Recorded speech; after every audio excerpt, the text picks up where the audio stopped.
Hey guys, welcome back to the channel Banking Rahi. So it was day 6 of the IBPS PO mains preparation और आज मेरी तबीयत थोड़ी गड़बड़ थी। सर्दी हो गई थी, मेरा सर में भी बहुत दर्द हो रहा था, तो मैं आज लाइब्रेरी गई नहीं थी।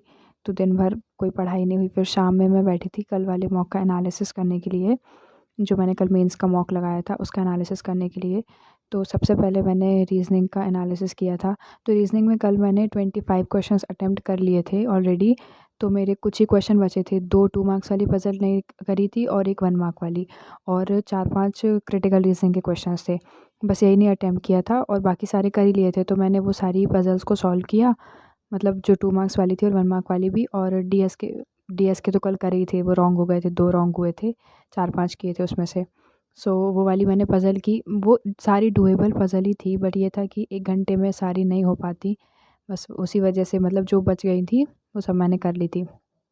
तो मैंने तीनों, मतलब 2 2 मार्क्स वाली पज़ल की और 1 मार्क वाली पज़ल की, और जो क्रिटिकल रीज़निंग के क्वेश्चंस थे वो सारे सॉल्व करके देन रीज़निंग का हो गया। ये मैं आपको दिखा रही हूँ, सॉल्यूशन वगैरह सारे सब बन गए थे, आराम से बन गई थी। तो तीनों पज़ल एक भी बार भी नहीं फँसी मैं उसमें। देन फिर इसके बाद मैंने ये अपना जीए का एनालिसिस किया।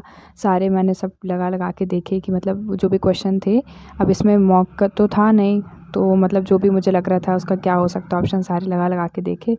तो अपने को आंसर भी पता चल जाता है। फिर इंग्लिश का किया ऐसे ही, और क्वांट का किया। तो क्वांट में तो मुझसे कुछ बन ही नहीं रहा था। जो मुझसे डुएबल चीज़ें थी वो मैं ऑलरेडी मॉक के टाइम पे ही अटेम्प्ट कर चुकी थी। अभी मैं करने बैठी तो मुझे कुछ भी नहीं बनी, एक भी डीआई नहीं बनी। ये वाली एसआईसीआई वाला मैंने इसका सॉल्यूशन देखा पहले, फिर मैंने इसको सॉल्व करने की कोशिश करी। तो ये मुझसे थोड़ी बहुत बन गई थी, सिर्फ ये वाली, क्योंकि सारी अरिथमेटिक बेस्ड आई थी, प्रोबेबिलिटी की थी, बोर्ड्स एंड स्ट्रीम की थी। वो मेरे टॉपिक अभी अच्छे से हुए नहीं हैं, तो फिर वो सब नहीं अटेम्प्ट कर पाई। और मुझसे ये नॉर्मल जो अरिथमेटिक के वन लाइनर्स थे वो भी नहीं बने थे। बस इतना ही किया मैंने एनालिसिस। फिर इसके बाद मैंने अगस्त का फाइनल रिवीजन किया था आज पूरा मंथली।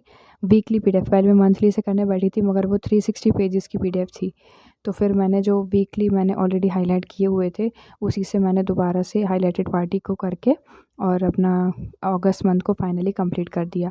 तो आज सिर्फ मैंने यही किया था, मॉक का एनालिसिस और अगस्त का फाइनल रिवीजन, और बस इसके बाद मैंने कुछ भी नहीं किया। अब कल करूँगी, जो भी करूँगी तो फिर आपको बताऊँगी। तब तक के लिए बाय बाय।